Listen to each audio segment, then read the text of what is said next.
So this is the time of year where you test all your children. You want to know, what do they know? What do they not know? What are they coming to you understanding? So you give them the test, whether it's iReady, STAR, any kind of diagnostic test, just to understand what do they already know. And most of the time, the tests are automatic, unless, of course, your school is requiring you to do like DRA, and you have to do that one-on-one manually.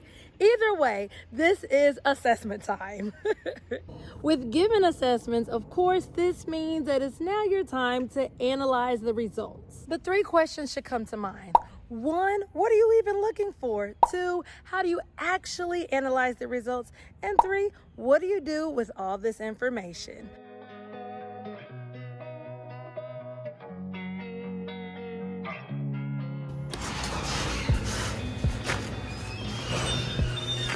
The main door.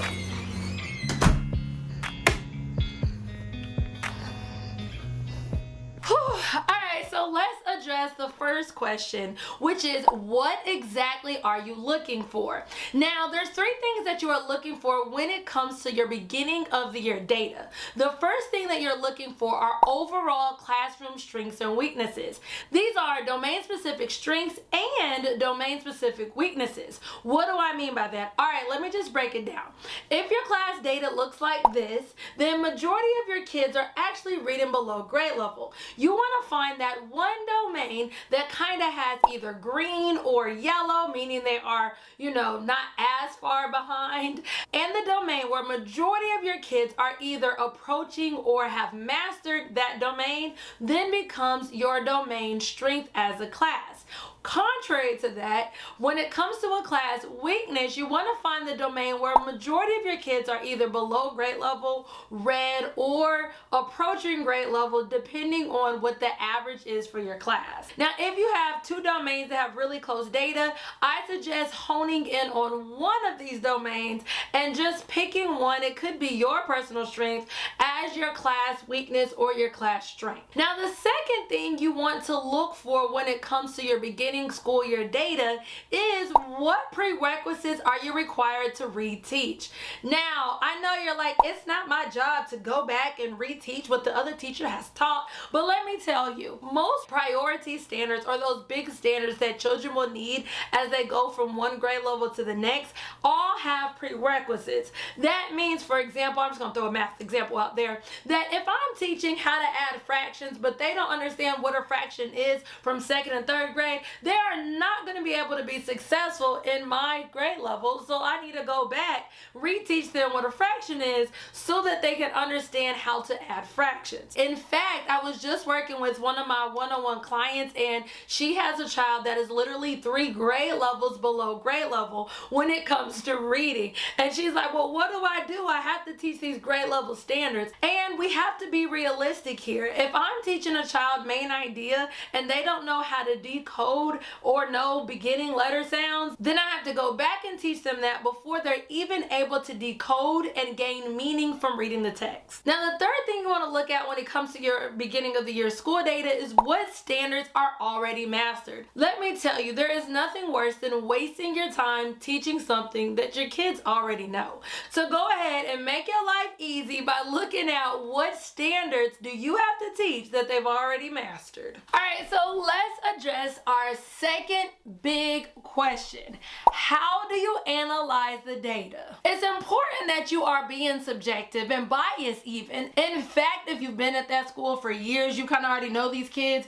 Go ahead and look at the data, but cover up the names so that you don't miss what the data is trying to tell you. Oftentimes, as humans, we already have our own personal thoughts or opinions before we even look at the data, and this can actually hurt us when it comes to analyzing data because we're already showing up with preconceived notions. Now, when it comes to actually analyzing the data, you want to look for groups. Create groups of students that are struggling with the same skills. So for example, you're going to list struggling with beginning sounds and then list all the students that are struggling with that skill. Then you'll have another group struggling with ending sounds and then list all the the students that are struggling with that group. Will some of these names be repeating? Yes, and unfortunately, that's our reality. But don't worry about that. All you need to do is create different groups of students with similar weaknesses. Now, if you're in a Title I school like I have been my entire career, then you may be used to students that are all below grade level, and sometimes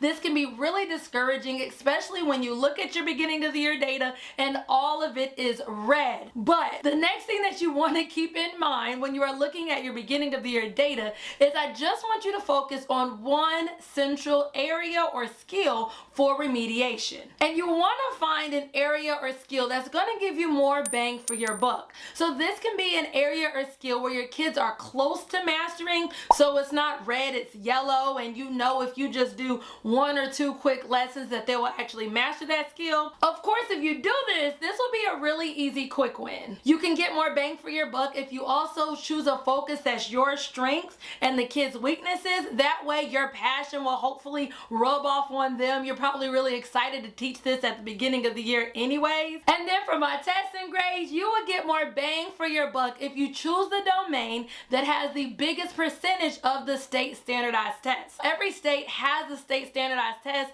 and if you go on their website, it will tell you what percentage each domain is. Choose the domain that matches up with the highest percentage of that state standardized test. Now, if you're in my Teaching by Design membership, I am doing a training this month where we go much more in depth with how to really analyze data. In this training, we'll be using real life examples and going step by step of how to actually do this, how to form groups, how to create a plan, and even how to choose these weak and strong areas. So if you're not able to make this month's live professional development, no worries. Just go into the portal and then look up Analyzing Beginning of the Year Data. Alright, so let's get into our third question, which is what do we do with all this information? So there's 5 things you really want to make sure that you do at the beginning of the year with your data. The first thing you want to do is create an actual plan for reteaching and remediation. Of course, like most teachers, you're already probably overwhelmed with your new schedule as is. So go ahead and be proactive instead of reactive and create a time in your schedule in which you can reteach unmastered skills and also teach prerequisites of skills that they're going to need on grade level. So, for example, the beginning of the day, you know, the morning time, morning work, that is a really good time to be able to choose a small group or work one-on-one with the student during dismissal in the evenings and even during lunch. Also, homework can be differentiated to reteach certain skills that your individual children need. And don't forget, we are a community, all hands on deck. Send out a letter and ask for parent volunteers or even use your paraprofessional as extra hands that can help reteach and remediate. Alright, so the next thing you want to do is adjust the scope and sequence. You probably are just starting on this year's scope and sequence. However, be proactive then reactive and go ahead and adjust the scope and sequence based on this data. Now, of course, we want to be realistic. You're not going to just have all this extra time to add all these skills that you need to reteach from, you know, the grade levels prior. But if you see in the data that some of the skills are already mastered by your children, then you can remove those skills out of the scope and sequence and then replace that by different skills that they actually need. You can also do this with your class weakness and class strength. So for example, if my children are really strong when it comes to main idea, then instead of having all this time to teach main idea, I can remove some time off of my scope and sequence for teaching main idea, and then I can replace that time with teaching things like theme that I know that they really need. Now, the next thing, I kind of already mentioned it earlier, but you want to use this data to create your small groups. Now that you've already created that list where you already had all of your students' weaknesses, you're going to use that list to actually start skill-based small groups. Now, one thing about me, not only am I really big on closing gaps, but one way that I do that is by making children fall in love with learning. And you can do this simply by using your beginning of the school year data